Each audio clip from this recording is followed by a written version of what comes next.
Dr. Heidi, I have been married more than 20 years now, but there are still things I'm figuring out. But there Yep. were a lot of things early on that it took me a little while, but I realized in those first few years of marriage with Josh, there were things I was expecting from him and that I was thinking I needed from him that were not his responsibility and were not his place to be giving to me. That was something that was supposed to be Jesus and not him. Yes, it's so easy to get stuck in that trap of expecting our spouses or our friends or our kids to meet emotional needs that only Jesus can meet, Mhm. right? And we maybe start off knowing this, but then maybe we get distracted. We get distracted by things that make it inconvenient to stay connected to Jesus, right? And so as we get farther from Him, we can then fall in the trap of like, well, I have this emotional need that needs to be met. Must be my spouse. It must be my kids. It must be my best friend, right? And so then what happens is, um,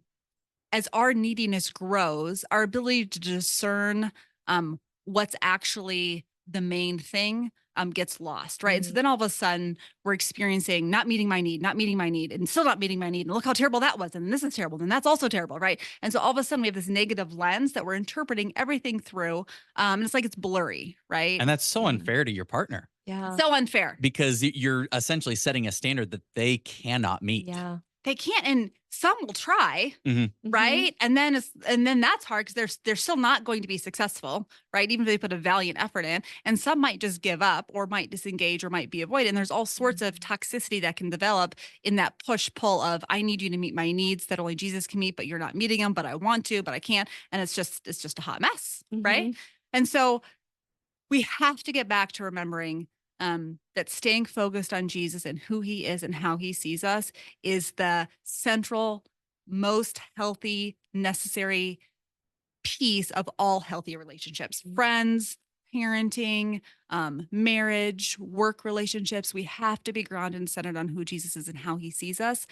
Otherwise, we're going to miss it. And once we focus in on Jesus and once we're confident who he has made us to be, that he accepts us, that he meets our needs, that he's there for us, that he's never going to leave us or abandon us, then the real issues, the human issues that do need to be addressed, then those come into focus, right? Mhm. And then once they come into focus, then we can have healthy conflict resolution on the foundation of a healthy relationship with Jesus and with the people we love.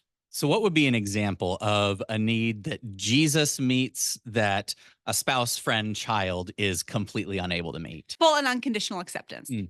Right. And so and that comes from insecurity on our part. So when we're Mhm. feeling insecure about who we are or what we look like or what we do or what we contribute or any of the many things that we can feel insecure about, when we're looking to a loved one to validate that, they're never going to do that perfectly. Mm. Right. And so what we have to do is take that need and remember the truth about how Jesus sees us, which is that no, we're not enough. And he loved us in that. Mm. Right. Mhm. And because of his love, we can be okay in he is sufficient in our weaknesses, right? And so then all of a sudden our weaknesses become less threatening. We don't need people to accept us unconditionally, right? They can be imperfect in their love for us because Jesus does love us perfectly and he's not afraid of those things that maybe other people are.